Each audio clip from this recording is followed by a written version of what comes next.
Sadhguru, in line with the yoga question, I remember for last year we concentrated on children.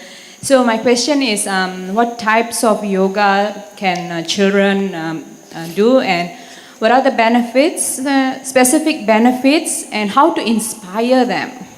How to? Inspire the kids, the children, to do yoga.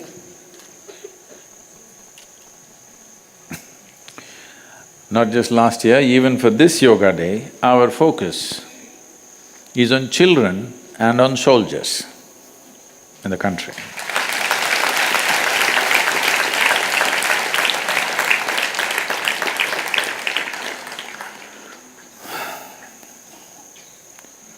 I don't know in the last 1 year how many soldiers in the country have died, I don't have statistics.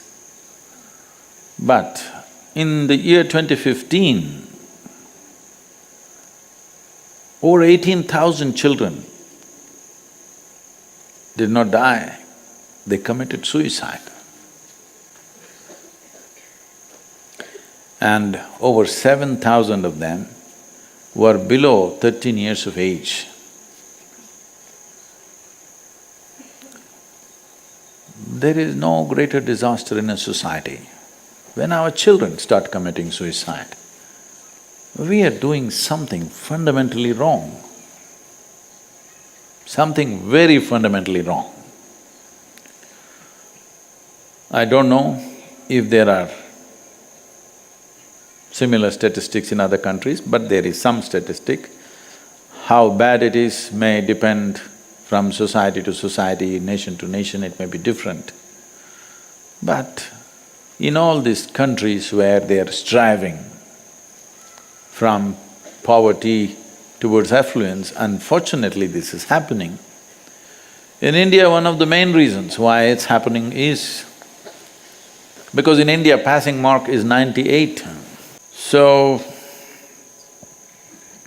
we focused on children last year, and I think we touched a little over 35,000 schools across the country, teaching them a simple… wait. The problem is much bigger. 35,000 schools in this country is still a drop. We taught them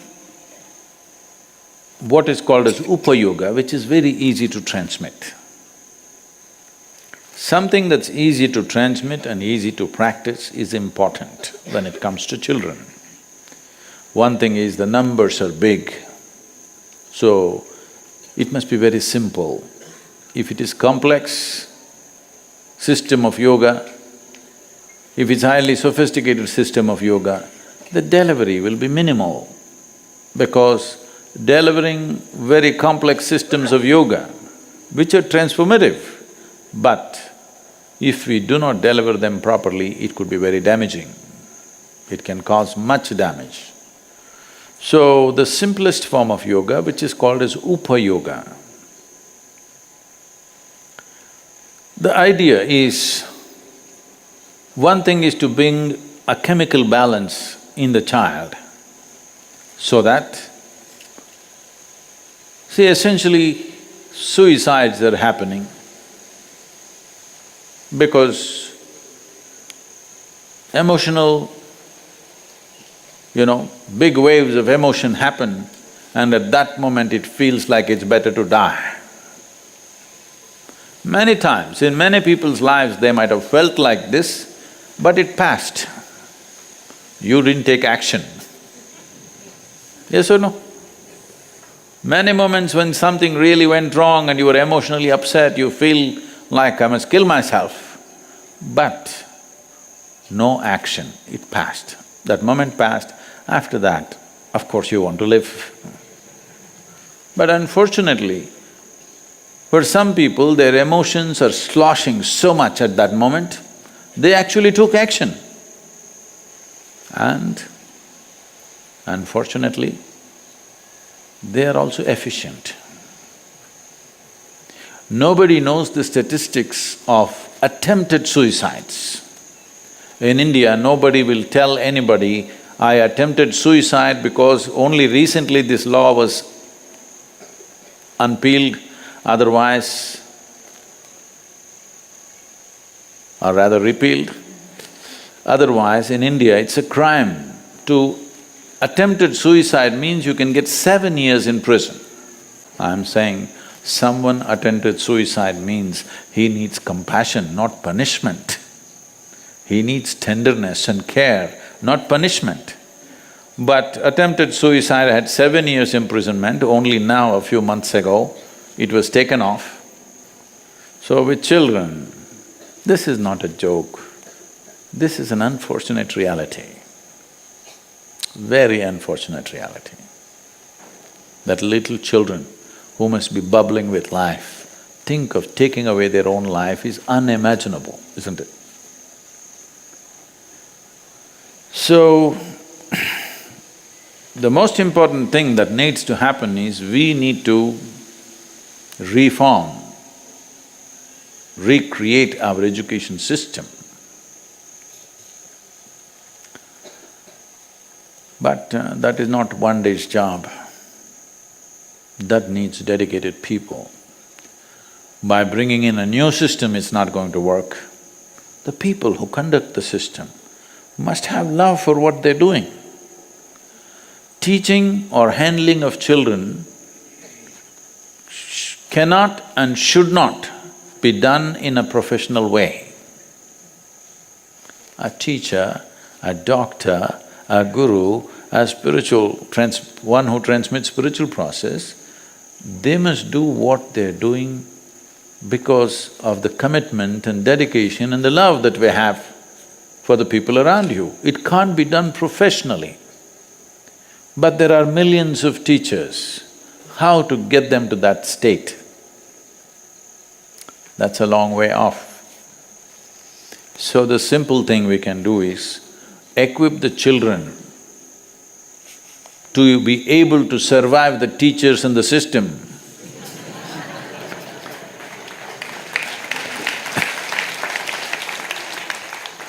That they have sufficient balance, they can handle the madness of our so-called education systems. Because it's quite inhuman. It's not inhuman because it's difficult. It's inhuman because of the way it's conducted. I think it's too bloody easy, it must be made much more difficult. Children must learn to stretch themselves beyond their limits, but it's the way it is done. Who is doing it is the question. When someone is joyful, you can stretch them as much as you want and they're fine. When you don't know how to keep them joyful, if you stretch them, they will break. Yes or no? So, one thing is to bring yoga so that children are equipped to handle this. What type of yoga? A simple form, as simple as possible, so that it's easily transmitted without distortion and they're able to practice in a very simple way. And if they deviate 10–20%, there is absolutely no harm. Because if you teach highly sophisticated yoga, above all, their skeletal system is growing up without knowing what is what. I see all kinds of asanas are being taught in the schools to the children. When your skeletal system is still growing up, if you do certain type of asanas, your skeletal system can get twisted out. So till you become 14 years of age, there are certain aspects of yoga that you should not do because that is designed for adults. There are certain types of yoga that girl children should not do because of the nature of their biology. But without any of these things, common prescriptions are being done to everybody.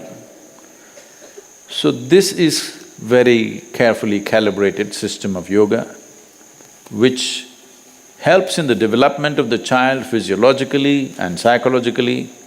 Above all, it is focused towards bringing a certain level of emotional balance. This will not just avoid a disaster of suicide, Believe me, for most human beings, whatever intelligence they have, whatever competence they have, whatever capabilities they have, only a small percentage of that finds expression because they are not emotionally totally balanced. They always fear. Unhappiness, misery, disappointment, depression may take them over, so they will only go at that pace because there is no balance. From anything to anything, from the simplest thing to the greatest things we do. Even if you have to ride a bicycle, if you have no balance, you go like this, you can't look here, you can't look here. But if you have balance, you can leave your hands, look at everybody, do the mischief. Everything you can do because you have balance, isn't it? Same goes with life. If you have balance, at a time you can do many things. Otherwise, if you don't have balance, you're doing one thing, you can't do another thing. So this is a most fundamental thing that needs to happen at an early age to everybody, that you bring them to a certain sense of psychological balance, an emotional balance, that they won't slosh.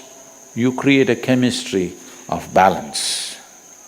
If this happens, they will get to explore their intelligence, their competence and their genius in many different ways. If this one thing doesn't happen, you will see, even if there is enormous capability, it goes unexplored for the fear of suffering. This is true with 85% of humanity, that they do not explore the full depth and dimension of their competence simply because they are not emotionally balanced. And this is equally important for the soldiers. They must be emotionally balanced.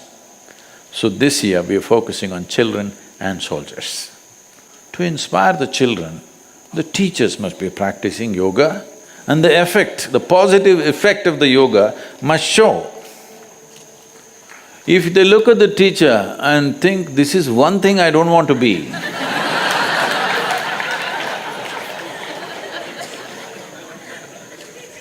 no, that is not called inspiration. I see it is happening both here in Samskriti and also in Isha Home School. A certain number of students every year want to come back to the school after they have finished and they want to work as teachers. This means teachers are inspiring, for sure.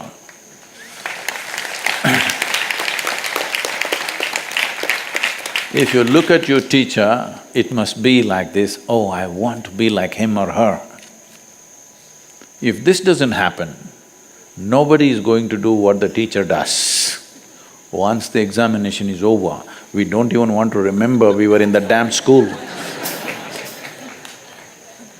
For most people, this is the experience. They never ever go back. They spent almost 12 years, a significant time in their life, 12 years in the school.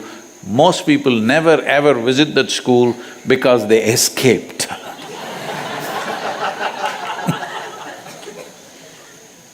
That's not how it should be. This is a place where you grew up.